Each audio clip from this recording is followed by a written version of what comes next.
టీవీ7 news కి స్వాగతం. ఇటీవల వైసీపీ పార్టీ వాళ్ళు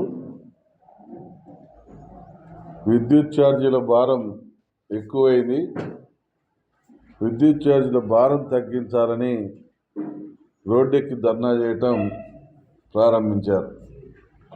నేను ఒకటే అడుగుతా ఉన్నా, మీకు ఎక్కడ సిగ్గు లేదయ్యా? 6 నెలలు కాలేదు, మీరు అధికార దాహం ఇంకా మీకు తీరలేదా? అంత అధికార దాహం పెట్టుకొని అప్పుడే రోడ్డెక్కి ఈ రాష్ట్రాన్ని నాశనం చేసింది కాకుండా ఈ రాష్ట్రంలో ఎంతో ఆదాయ వనరులుగా ఉన్నటువంటి విద్యుత్ రంగాన్ని నాశనం చేసింది కాకుండా మళ్ళా విద్యుత్ రంగాన్ని మీరేదో ఉద్ధరించిన వాళ్ళ మాదిరిగా మేమేదో మా ప్రభుత్వం ఏదో విద్యుత్ రంగాన్ని కుదేళ్లకు పాలు చేసిన విధంగా మీరు రోడ్డెక్కారు. మీకు ఏడ సిగ్గు లేదని నేను అడుగుతా ఉన్నా. ఒక పిచ్చి తుగ్లక్ పరిపాలన మరిపించారు లాస్ట్ 5 సంవత్సరాలు. ఒక పిచ్చి తుగ్లకు తీసుకున్నటువంటి నిర్ణయాల మీద ఆ పిచ్చి తుగ్లకే మళ్ళీ ధర్నాలు చేపిస్తూ ఉన్నాడంటే ఇది ఎంత దుర్మార్గమో దీన్ని బట్టి అర్థమవుతా ఉంది. తాను పెంచిన ఛార్జీల మీద మళ్ళీ తానే ధర్నాలు చేపించడం. ఈ ప్రభుత్వంలో ఏమైనా ఛార్జీలు పెంచామా? ఏ ప్రభుత్వంలో పెంచారు? అసలు ఈ రాష్ట్రం 2014-19లో ఈ ప్రభుత్వం మా ప్రభుత్వం దిగిపోయే నాటికి ఈ రాష్ట్రానికి మిగులు విద్యుత్ ఉంది. అటువంటి మిగులు విద్యుత్ ఛార్జీలు వసూలు చేయమని డిసెంబర్ నుంచి వసూలు చేయమని ఒక జీవో ఇస్తారా?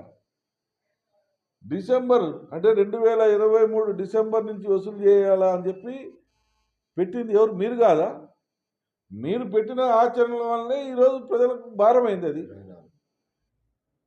మీరు డిసెంబర్ నుంచి వసూలు చేయమని ఒక జీవో ఇచ్చి మీ జీవో ప్రకారం ప్రభుత్వం ఈ కొత్త ప్రభుత్వం అమలు చేస్తే దాన్ని విద్యుత్ ఛార్జీలు పెంచినారని చెప్పి మీరు రోడ్డు ఎక్కడం అనేది మీకు ఎక్కడ సిగ్గు లేదని నేను అడుగుతా ఉన్నా. ఇదే కాకుండా మీరు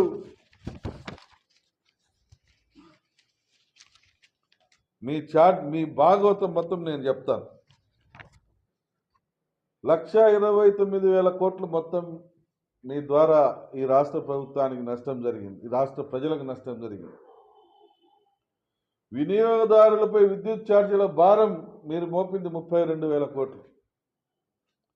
విద్యుత్ సంస్థలపై పెరిగిన అప్పులు 49,596 కోట్లు.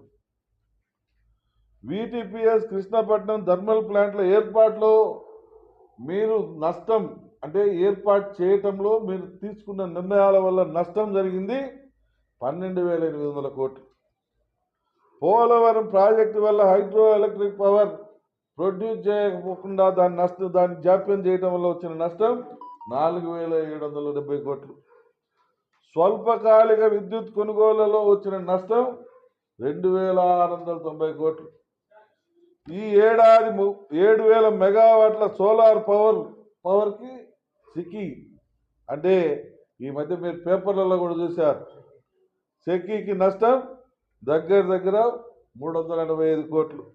ఈ అన్నిటి మీద అప్పుల మీద వడ్డీ భారం 10,800 కోట్లు. ఏపీ డిస్కమ్లు ఏపీపీడీసీఎల్ నిర్వహణ వైఫల్యంలో వచ్చిన నష్టాలు 9,600 కోట్లు. జెన్కో ప్లాంట్లలో విద్యుత్ ఉత్పత్తికి తగ్గించడం వల్ల వచ్చిన నష్టం 3,150 కోట్లు. అంటే దగ్గర ఇవన్నీ కలుపుకుంటే 1,29,000 కోట్ల రూపాయలు ఒక్క విద్యుత్ రంగం మీద ప్రజలపై భారం పడే విధంగా మీ యొక్క అనాలోచితమైన నిర్ణయాలు, మీ చేతగానితనము, మీకున్నటువంటి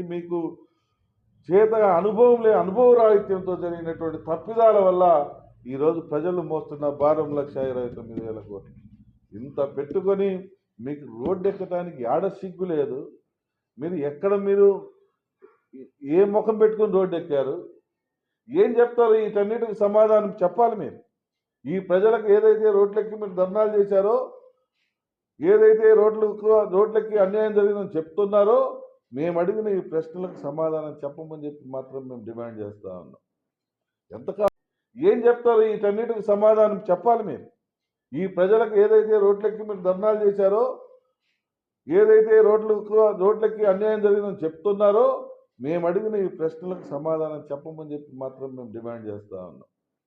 ఎంతకాలం మోసం చేస్తారయ్యా? వెలుగొండ ప్రాజెక్టు పూర్తి చేసినామని చెప్పి శిలాఫలకం వేసుకొని పోయిందే, మీకు ఎక్కడ సిగ్గు లేదయ్యా? ముందు ఈ మార్కాపురం ప్రజలకు సమాధానం చెప్పండి. ఇంకా 2 సంవత్సరాలు పడుతుంది వెలుగొండ ప్రాజెక్టు నుంచి నీళ్లు రావడానికి. అటువంటిది 2 సంవత్సరాలకు ముందు మీరు వెలుగొండ ప్రాజెక్టు పూర్తయిందని చెప్పి మీరు ఓపెన్ చేసుకొని పోయారంటే ఇది దుర్మార్గం కాదా? ఈ అమాయక ప్రజల చెవులలో పూలు పెట్టడం కాదా? క్యాలీఫ్లవర్లు పెట్టి హెలికాప్టర్లు వెళ్ళిపోతారా? చెవులలో క్యాలీఫ్లవర్లు పూలు పెట్టి ఇక్కడ మీరందరూ భజన కొడతారా? ఇక్కడైనా మీరు వాస్తవాలు తెలుసుకోండి, వాస్తవ రూపంలోకి రాండి. ఈ మభ్యపెట్టే మాటలు, మభ్యపెట్టే వ్యవహారాలు మానుకోండి. దయచేసి ఈ అమాయక ప్రజల జీవితాలతో ఆడుకోవాకండి. ఇప్పటి వరకు ఆడుకున్నది చాలు, ఇప్పటి వరకు మీరు చేసింది చాలు. ఇక మేము చేస్తాం.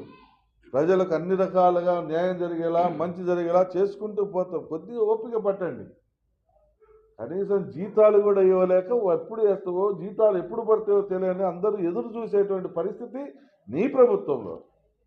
అటువంటిది 1వ తారీఖు, 31వ తారీఖు, 30వ తారీఖు, 31వ తారీఖు, 1వ తారీఖు ఈ 3 రోజుల్లో ఏ రోజు ముందు వస్తే ఆ రోజుకి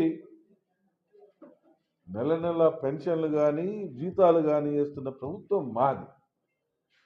మొగసిరిగా మేము చెప్పుకుంటున్నాం. సుమారు 1,50,000 కోట్ల రూపాయల డబ్బులు సంవత్సరానికి ఈ జీతాలు, పెన్షన్లు వీటి రూపంలో ఆదాయ వనరులుగా సమకూర్చి ముందు 1వ తారీఖు నాటికి అన్నీ సమకూర్చేటువంటి బాధ్యత ఈ ప్రభుత్వం చేస్తూ ఉంది. పెట్టుబడుల వరద వస్తుంది, చూస్తే తట్టుకోలేరు, వరదల్లో కొట్టుకొని పోతారు. కొద్దిగా ఓపిక పట్టండి. ఆ వరద రాకుండా అడ్డుకట్ట వేసేదానికే మీరు ఈ దుర్మార్గంగా విద్యుత్ ఛార్జీలు వంకబెట్టి ధర్నాలు చేస్తూ ఉన్నారు. అంటే ఈ రాష్ట్రాన్ని ఇంకా అధపాతాళంలోకి తొక్కాలని. అంటే మీరు ధర్నాలు చేస్తే ఎవరు రాకుండా, ఏ పెట్టుబడిదారుడు రాకుండా, ఈ రాష్ట్రం చండాలంగా ఉంది, ఈ రాష్ట్రంలో ఏమీ సక్రమంగా లేవు, ఈ రాష్ట్రంలో ప్రతిపక్షాలు విపరీతంగా ధర్నాలు చేస్తున్నాయి, ఎటువంటి ఇబ్బంది పెట్టుబడులు వచ్చినా ఉప్పునేదట్లేరు అని చెప్పి పెట్టుబడిదారులను వెనక్కిపోయే విధంగా మీరు పన్నిన ఈ కుతంత్రం